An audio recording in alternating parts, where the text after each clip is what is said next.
नमस्कार दोस्तों, कैसे हो आप सभी। उम्मीद है सभी साथी बहुत बढ़िया, मस्त, ज़बरदस्त, बेहतरीन जिंदाबाद होंगे। दोस्तों आप देख रहे हैं अपना पसंदीदा यूट्यूब चैनल लर्निंग डे और मैं हूं आपके साथ आपका अपना दोस्त सौरभ ओझा। आज के इस वीडियो में हम दोस्तों बात करने वाले हैं पॉलिटेक्निक एंट्रेंस एग्जाम 2024 के लिए शाम के 9 बजे वाली वीडियो, जिसमें आपको डेली मिलता है शाम को 9 बजे वन वीडियो वन टॉपिक पर बहुत शानदार सा वीडियो, और ऐसा टॉपिक मिलता है आपको जहां से आते हैं आपके एग्जाम में प्रश्न, बहुत ज़्यादा रिपीटेड प्रश्न जिस जिस टॉपिक से हैं उस टॉपिक पर डेली शाम को 9 बजे लर्निंग डे देता है आपको एक 8 से 10 मिनट की बेहतरीन वीडियो, जिसको देखने के बाद आपकी तैयारी और स्ट्रांग हो सकती है। तो चैनल को जरूर सब्सक्राइब करें, अपने दोस्तों को शेयर करें। हमारे साथ टेलीग्राम, इंस्टाग्राम, व्हाट्सएप ग्रुप पर जुड़ने के लिए नीचे डिस्क्रिप्शन में दिए गए लिंक के माध्यम से आप जुड़ सकते हैं। तो दोस्तों आज बात करते हैं इस टॉपिक का नाम है सार्थक अंक। दोस्तों सबसे पहले मैं बता दूं, इस टॉपिक से आपके एग्जाम में एक क्वेश्चन तो 110% श्योर है कि आता ही आता है, और दूसरा जो प्रश्न है वह भी आने का चांसेस रहता है। दूसरा प्रश्न भी आपके एग्जाम में इस टॉपिक से आ जाता है। तो कुल मिलाकर के अगर एक प्रश्न हुआ तो 4 नंबर, 2 प्रश्न हुए तो 8 नंबर इस टॉपिक से आते हैं आपके सार्थक अंक से।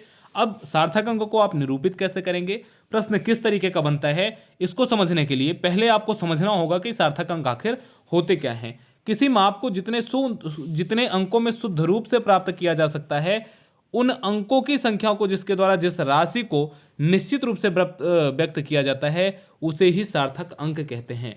मतलब मान लीजिए कोई भी नंबर आपको दिया गया है, जैसे मैंने मान लिया 82 दिया गया है। अब 82 का सार्थक अंक क्या होगा, 82 में कितने सार्थक अंक होंगे, तो एक सार्थक अंक, दो सार्थक अंक, 82 में दो सार्थक अंक हो जाएंगे। अगर मैं और सिंपल लैंग्वेज में बात करूं तो सार्थक अंक वह संख्या होती है जो कि किसी दिए गए वैल्यू में, जो कि किसी दिए गए मान में जितने शुद्ध अंक होते हैं उनकी संख्या को प्रदर्शित करता है, उनकी संख्या को बताता है। वही संख्या आपकी सार्थक अंक कहलाती है। अब सार्थक अंक में जो 2-3 चीजें बहुत महत्वपूर्ण होती हैं, सार्थक अंक का निर्धारण कैसे होता है, ये समझने के लिए आपको आगे बढ़ना होगा। और सबसे जो पहला पॉइंट आता है वो होता है, अगर कहीं भी 10 की घात आ जाती है, कोई भी नंबर दिया जाता है और उस नंबर में 10 की घात दी जाती है, तो 10 की घात के गुणनफल का सार्थक अंकों की संख्या पर कोई भी प्रभाव नहीं पड़ता है। जैसे आपके एग्जाम्पल के लिए यहाँ पर दे दिया गया 8.2 इंटू 10 की पावर 2। अब यहाँ पर 10 की पावर 2 है, और दूसरा जो आपको दिया गया है समझाने के लिए, आप समझने के लिए देखिए, एक तो आपको दे दिया गया 8.2 इंटू 10 की पावर 2, दूसरा आपको कह दिया गया 8.2 इंटू 10 की पावर 4। अब पूछा जाए कि इन दोनों में सार्थक अंक क्या होंगे, तब पहले क्या बताया गया कि 10 की घात जो होती है उसका सार्थक अंक पर कोई प्रभाव नहीं पड़ता है। मतलब 10 की घात चाहे जितनी दे दी जाए, चाहे 10 की घात 2, 4, 6, 800, 200, 500 अगर सार्थक अंक दे, अगर 10 की घात 500 भी कर दिया जाता है तब भी इसका कोई प्रभाव नहीं पड़ेगा। प्रभाव सिर्फ और सिर्फ पड़ेगा जो मेन वैल्यू है, और मेन वैल्यू क्या है, 8.2 है पहले वाले में, और दूसरे वाले में भी मेन वैल्यू क्या है, 8.2। 8.2 में सार्थक अंक कितने हो जाएंगे, 1 और 2, सार्थक अंक 2, दूसरे वाले में सार्थक अंक 2। तो इस तरीके से आप कह सकते हो कि 10 की पावर कुछ भी हो, सार्थक अंक पर कोई प्रभाव नहीं पड़ता है। सार्थक अंक जितने उसमें शुद्ध वैल्यू होती हैं केवल और केवल उनको ही लिया जाता है। जैसे दोनों में 8 1 और 2 2 दो सार्थक अंक हैं, और इसमें भी 2 सार्थक अंक हैं। और फिर इसके बाद जो दोस्तों दूसरा आपका पॉइंट बताता है, दूसरा पॉइंट कहता है कि दो शून्य अंकों के बीच चाहे जितने शून्य आ जाएं, सभी के सभी शून्य को हम सार्थक अंक मानते हैं। अशून्य क्या होता है, जैसे 1 से लेकर के इनफाइनाइट तक जितनी भी वैल्यू आती हैं वो सारी की सारी वैल्यू अशून्य कहलाती हैं। जैसे आपके लिए एक एग्जांपल दिया गया है 50.002। इसमें अशून्य अंक कौन कौन सा है, 5 एक अशून्य अंक हो गया, 2 एक अशून्य अंक हो गया। 2 अशून्य अंकों के बीच में चाहे जितने जीरो दे दिए जाएं, उन सभी जीरो को हम काउंट करेंगे सार्थक अंक में। अगर मैं इस संख्या में बात करूं 50.002 में सार्थक अंक कितने होंगे, तो 1 2 3 4 5, इसमें सार्थक अंकों की संख्या हो जाएगी 5। सेम प्रश्न अगर मैं फिर से आपसे रिपीट करूं और मैं बोलूं 10.0000005 में सार्थक अंक कितने होंगे, तब आप क्या बताओगे, इसमें सार्थक अंकों की संख्या हो जाएगी 1 2 3 4 5 6 7 8, इसमें सार्थक अंकों की संख्या हो जाएगी दोस्तों 8। ये तो हो गए 2 टॉपिक, जैसे आप दशमलव किसी भी वैल्यू में आप सार्थक अंक निकाल सकते हैं।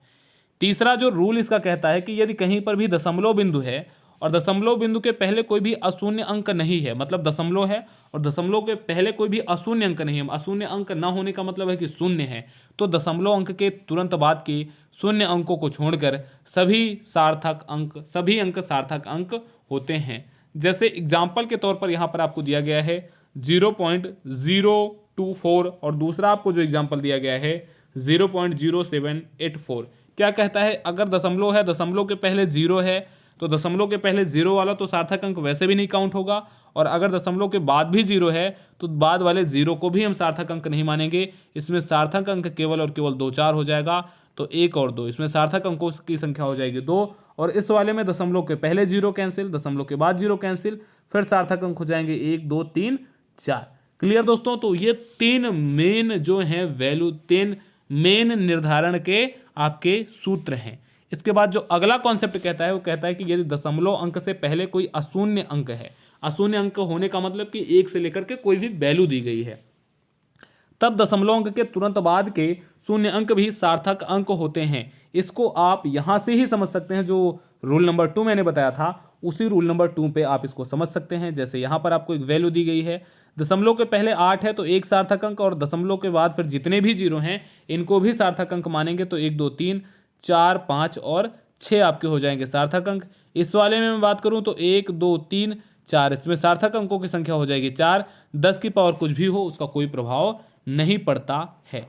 अब इसके बाद जो एक और महत्वपूर्ण आता है दोस्तों, कि जोड़ते और घटाते समय किसी भी राशि में दशमलव बिंदु के बाद जितने कम अंक होते हैं वही आपका सार्थक अंक कहलाता है। मतलब किसी भी वैल्यू को, अगर पॉइंट वाले वैल्यू को, दशमलव वाली वैल्यू को हम कहीं भी जोड़ रहे हैं, घटा रहे हैं, तो सार्थक अंक उतने ही रखे जाएंगे जितना कि सबसे कम सार्थक अंक वाला मान होगा। जैसे एग्जाम्पल के तौर पर अगर आपको 84.3, 24.32, 1234 और 0.543 को आपको ऐड करना है, तब ऐड के बाद इसमें कितने सार्थक अंक होंगे यह आपको निर्धारित करना है। तब इसके लिए आपको समझना ये पड़ेगा कि सबसे कम सार्थक अंक किस वैल्यू में है।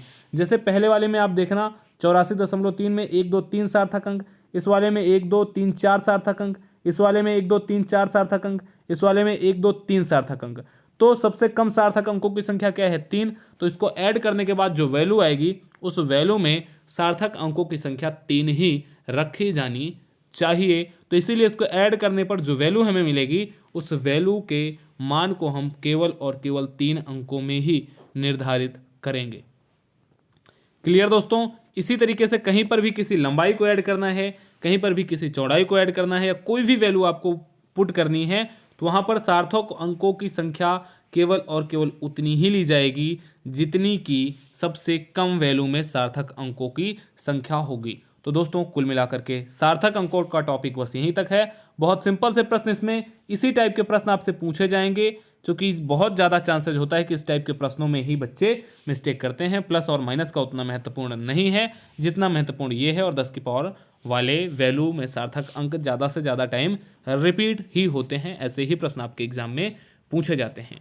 तो दोस्तों आज के इस वीडियो में हम लोगों ने सार्थक अंकों के बारे में बात किया कि सार्थक अंकों का निर्धारण कैसे करते हैं, इसके क्या रूल होते हैं, और कोई भी वैल्यू अगर आपको दे दी जाती है तो उसमें सार्थक अंक आप कैसे निकालते हैं। अब मैं आपको एक प्रश्न दे रहा हूं, इस प्रश्न में आपको सार्थक अंक बताने हैं। मैं आपको 2 प्रश्न लिख रहा हूं और इन दोनों प्रश्नों में आपको सार्थक अंकों की संख्या कमेंट सेक्शन में लिख करके बतानी है। और दोस्तों साथ ही साथ आपको वीडियो को लाइक करना है, चैनल को सब्सक्राइब करना है, और अपने कम से कम एक ऐसे दोस्त को ज़रूर भेजना है इस वीडियो को जो कि पॉलिटेक्निक एंट्रेंस एग्जाम 2024 की तैयारी कर रहा हो, ताकि आपके साथ आपके उस दोस्त को भी पॉलिटेक्निक एंट्रेंस एग्जाम की बेहतरीन तैयारी वाला प्लेटफॉर्म लर्निंग डे मिल सके, और वह भी आपके साथ एक अच्छे कॉलेज में पहुंच सके और उसका भी कैरियर ब्राइट हो सके, उसको भी कैरियर में सफलताएं मिल सकें। तो साथियों चैनल को सब्सक्राइब करना, दोस्तों को शेयर करना, वीडियो को लाइक करना, और हमारे साथ टेलीग्राम, इंस्टाग्राम, व्हाट्सएप ग्रुप पर जुड़ने के लिए नीचे डिस्क्रिप्शन में दिए गए लिंक के माध्यम से ज़रूर जुड़ो। तो दीजिए अपने दोस्तों सौरभ ओझा को इजाज़त। फिर मुलाकात होगी डेली शाम को 9 बजे, और साथियों शाम को 7 बजे डेली लाइव क्लास में आप ज़रूर जुड़ा करो। नमस्कार, टेक केयर, थैंक यू, जय हिंद।